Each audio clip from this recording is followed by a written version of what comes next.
Saline কাণ্ডের পর এবারে ভুল ইনজেকশন দেওয়ার অভিযোগ প্রসূতি মহিলাদের। এর জেরে শ্বাসকষ্ট, কাঁপুনির মতো একাধিক উপসর্গ দেখা যায়। ঘটনায় চাঞ্চল্য ছড়ায় বালুরঘাট সুপার স্পেশালিটি হাসপাতালে। এ নিয়ে বালুরঘাটের সাংসদ সুকান্ত মজুমদার তার এক্স হ্যান্ডেলে সরব হন। অভিযোগ, শুক্রবার সন্ধ্যায় ইনজেকশন দেওয়ার পরপরই অস্বস্তি শুরু হয় প্রসূতি মহিলাদের। প্রায় 8 জন প্রসূতি অসুস্থ হন বলে হাসপাতাল সূত্রে খবর। এরপর শুক্রবার রাতে হাসপাতালে যান জেলা মুখ্য স্বাস্থ্য আধিকারিক সুদীপ দাস সহ অন্যান্য স্বাস্থ্য আধিকারিক এবং হাসপাতালের বিভিন্ন বিভাগের বিশেষজ্ঞ চিকিৎসকরা। তবে ঠিক কী ঘটনা ঘটে তা নিয়ে ধন্দে রোগীর পরিজনেরা।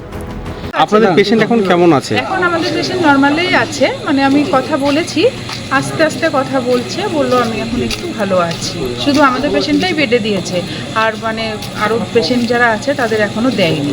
কি মনে করছেন কেন এরকম হচ্ছিল? আমি তো সেটা বলতে পারছি না, আমি তো মানে প্রথম থেকে সব কিছু জানি না, আমি পরে খবর শুনে এসেছি। কোনো রকম কি ভুল চিকিৎসা এরকম কি মনে করছেন? সেটাও আমি বলতে পারবো না, ডাক্তারবাবু কি বলবে সেটা সেই হিসাবে আমাদের। তো এসে দেখছি মানে সব পেশেন্টের অবস্থা খুব খারাপ, সবাই কাঁপছে, জ্বর।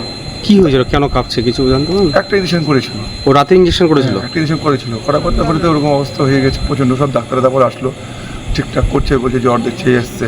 তারপরে কিছু পেশেন্টকে, আমার পেশেন্ট ছিল, আরও কিছু পেশেন্ট ছিল, তাদেরকে উঠিতে নিয়ে গেছে, সমস্যা নেই, ওটি থেকে একটু ঠিক করে এখন একটু নিয়ে এসছে। যদিও অপ্রীতিকর ঘটনা এড়াতে ঘটনাস্থলে যায় বালুরঘাট থানার আইসি সুমন্ত বিশ্বাস সহ বিশাল পুলিশ বাহিনী। শনিবার দুপুরে সাংবাদিক সম্মেলন করেন জেলা স্বাস্থ্য আধিকারিক সুদীপ দাস। সেখানেই জানানো হয় ওই ব্যাচের ইনজেকশনের নমুনা পরীক্ষার জন্য পাঠানো হবে।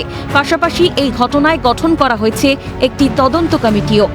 চিকিৎসা শুরু করি, দুজনকে আমরা কিছুক্ষণের মধ্যে, ঘন্টা দুয়েকের মধ্যে তাদেরকে স্টেবল করে আমরা শিশুতে পাঠিয়ে দিই ফর অবজারভেশন। বাকি যে 6 জন ছিলেন তাদেরকেও আমরা ওটিতে আরও কিছুক্ষণ ক্লোজ মনিটরিং করি এবং তার যা যা প্রয়োজনীয় ওষুধ বা স্যালাইন যা লাগতো সেগুলো দিয়ে চিকিৎসা করে তাদেরকে আমরা শিশুতে পাঠিয়েছি আজ সকালবেলা।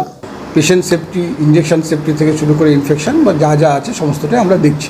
এখন সুস্থ রয়েছেন এবং সম্পূর্ণ সুস্থ রয়েছেন, তাদের কোনো শারীরিক প্রবলেম এই মুহূর্তে আর নেই, যেটা আমি হাসপাতাল সূত্রে খবর নিয়ে আমরা সকাল থেকে যোগাযোগ রাখছি আমাদের স্বাস্থ্য আধিকারিকদের সাথে। এদিকে ঘটনা ঘিরে বালুরঘাট জেলা হাসপাতালে ঘটনার তদন্ত চেয়ে সিপিএম ও বিজেপির বিক্ষোভ চলে।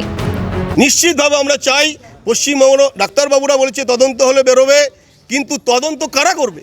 আজকে যে ডাক্তারবাবুরা যারা এই জাল ওষুধ এখানে দিয়েছে তারা যদি তদন্ত করে, সে তদন্ত দিয়ে কিছু হবে না।